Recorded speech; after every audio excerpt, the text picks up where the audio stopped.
No, it's okay. How's it going, bud? Good, how are you? Good, man.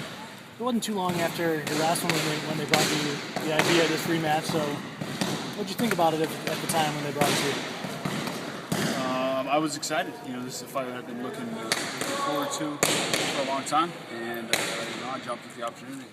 Was there opportunities to do it earlier, or was this the first time that it ever come up to do a rematch? There's been talk about it, but other than that, there's been no unless UFC really bites hard on fights, they usually don't materialize. Even with both you guys coming off losses, there's been high-profile losses, and you guys are high-profile names right now. Without getting too quickly into where does a win put you back into contention, where does a win put you? A win over Condit, just puts me back in the title mix.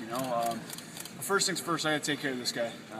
Martin is super tough. He's improved quite a bit since our last fight, and I definitely have my hands full. Yeah, he mentioned the same thing, that he feels like both of you guys have improved a lot in 4 years. What have you noticed, in looking back at that first fight, what have you noticed that's changed with him? Particularly his striking is better, I think. He's always been pretty well versed in striking, but it's got better. He just looks sharper. He's more dangerous on his feet. I'm sure he's improved all around, but that's really what stands out to me. Carlos, we talked a little at the Fan Expo, and first of all, that line for the Head Rush booth to meet you was crazy, so your fan support is in full effect. And second of all, you were very confident about the upcoming fight with Campman, so how are you feeling now with it only being 2 days away? I feel probably even more confident. My training camp was amazing. The preparation for this fight has been phenomenal, and I'm ready to go. I'm ready to get that win back. Last time you guys fought, you trained with the Lawley brothers and Jamie down in Phoenix. Now you're Jackson's. It's a 5-round fight. How big of a difference is that in going into this one? As far as the training camp, Doyle's over here showing off, taking my thunder. Well, the training camp is completely different. I've changed my preparation quite a bit in the last 4 years. I'm at a camp that I'm really confident and comfortable at. I've been with them for the last I don't know how many fights, 4 or 5 fights, and we've been really successful. The last 2 fights didn't go my way as far as the decisions, but I think I've continued to improve as a fighter, and I think it's definitely going to show on Wednesday. Do you think the fact that it's 5 rounds this time leaves there being no chance for another split decision? Well, you never know. It's a crazy sport, but I think it gives us more opportunity, more time to finish the fight. Do you like the fact, do you think it plays to your benefit that it's going to be 5 this time? I think so. Yeah, I've gone 5 rounds numerous times in my career. This will be Martin's first time. So yeah, I've been in those championship rounds. I know what that's like, and I feel like I have the endurance to, if it goes into those later rounds, to dominate. Do you enjoy bringing UFC to markets it's still kind of new, and they've had one UFC thing here before? Do you enjoy to come to places and show what the sport's all about? Yeah, absolutely. This card is amazing. There's going to be some really exciting fights. I'm excited to be the headliner, to go out there and show the fans here in Indianapolis and in this area what we do, what this is all about, and why this is one of the great sports on earth. Was that the tallest UFC fan you've ever seen in your life? I felt, it was like about at his belly button. Is that a sign of this sport? I mean, that's a professional basketball player, and he said he's watching pretty much every event that comes along. Does it speak a lot about the sport? Yeah, I think so. I mean, I think fighting appeals to people from all different backgrounds, all walks of life, any national origin, it really crosses a lot of different boundaries. So how does it feel to be headlining the second ever Fox Sports 1 card? Feels good, man. I'm excited. I'm really excited. I'm honored to get out there and show my skills. Are you still going to have time after this to get out to Milwaukee? Probably not. It's been a long training camp. I'm looking forward to taking care of business and getting back home to family. Do you have a prediction for Saturday for the main event? I will have my hand raised, and Martin Campman will be.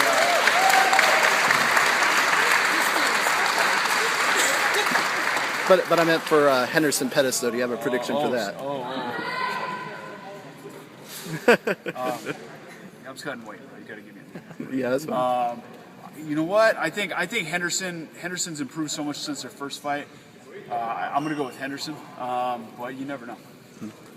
How does it affect you mentally coming off 2 losses to score a win upcoming fights? You know, it definitely provides added motivation. You know, I have my back up against the wall, and you know those fights. You know, both of them were, you know, they were close in different ways. You know, I almost had George St. Pierre finish, and then, you know, I lost a real close decision to Hendricks. So having victory slip through my fingers like that, you know, really, you know, it gives me some fire to make sure I finish this fight. Either it's a face or life for Maurice Stronghold, but you're given a chance to fight Martin the second time. How do you prepare mentally, physically, in any other aspect differently going into this fight? Well, you know, it was 4 years ago when we fought. I've come a long way in my professionalism as far as my training, my preparation. You know, just all around my life's completely different. I'm a better fighter. I've grown quite a bit as a person. And I've had these really tough fights against high-level opponents. And yeah, you know, I think that you know is going to show. And like I said, he's improved as well. So this is Campman, Condit 2.0. This is going to be, you know, a better version of both of us. Both hungry, both coming off losses, looking to get back in the ring going. Last time the fight went to decision. I mean, are you preparing to do something else, like and try to get the finish before? Oh, of course, yeah, absolutely. Yeah, Martin's a really tough dude, and you know, he's really good at, you know, when he gets in trouble, he can come back and you know, turn the tables on you and finish you. But you know, I plan on keeping the pressure on him and you know, be looking for the finish, whether it's in the first round or the last round.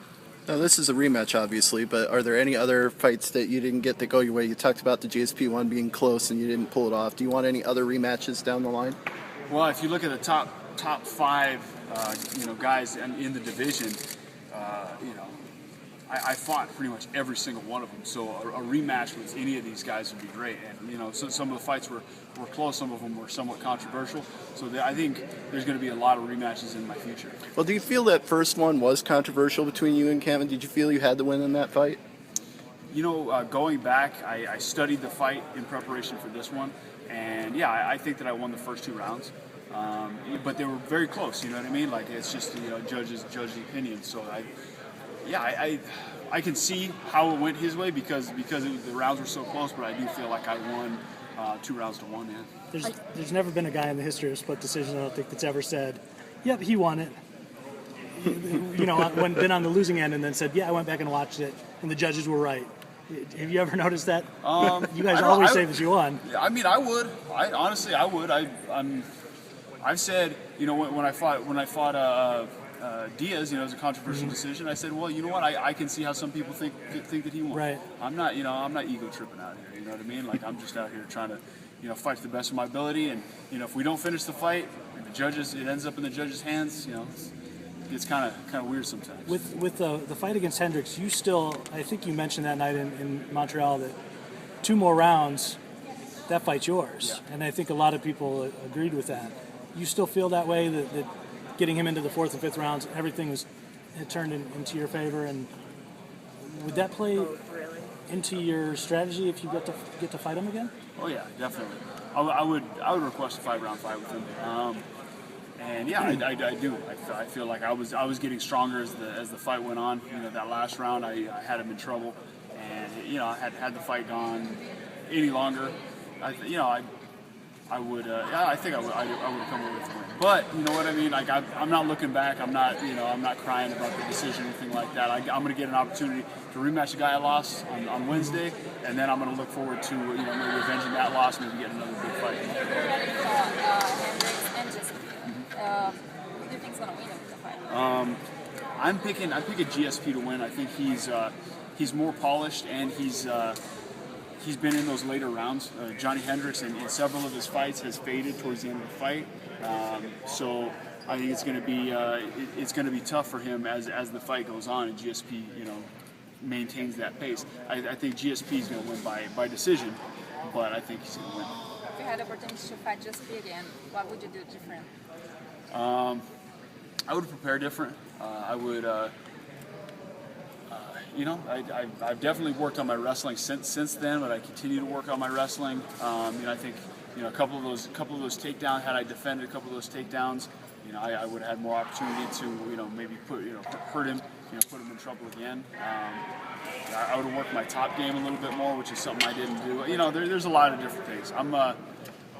That's neither here nor there. I got Martin Kampmann to worry about, and yeah. I want to switch topics a bit about your training now about Jackson in Maine. You have some Russian Dagestani fighters, Rustam Pavilov, Alal Margov. What have you learned from them? What did they have to bring to the table, and how often do you guys spar with each other? Oh man, yeah, those guys are absolutely amazing. Probably first and foremost, what they bring to the table is the wrestling. They're incredible wrestlers, world class. And then they're really good strikers, and they're super athletic. So just as training partners, training with them, they're on a different level. And being at Jackson, I really feel like they're going to go a long way. They're so talented, but their skills, I think, are a little bit raw. Greg Jackson is great at taking guys with those skills and polishing them and putting them on the right track to really be champions. Do you think you have sometimes a language barrier speaking with them in practice, or fighting language is common and you guys find a common language to speak? You know what? Yeah, it's not too hard. Once we're sparring and stuff, it's all the same whether you speak English or Portuguese or Russian, whatever. And some of them are learning a little bit more English. Rustam Pavilov, who's been out there for a while, he's learned a good deal of English. Good. Ready? All right, thanks guys.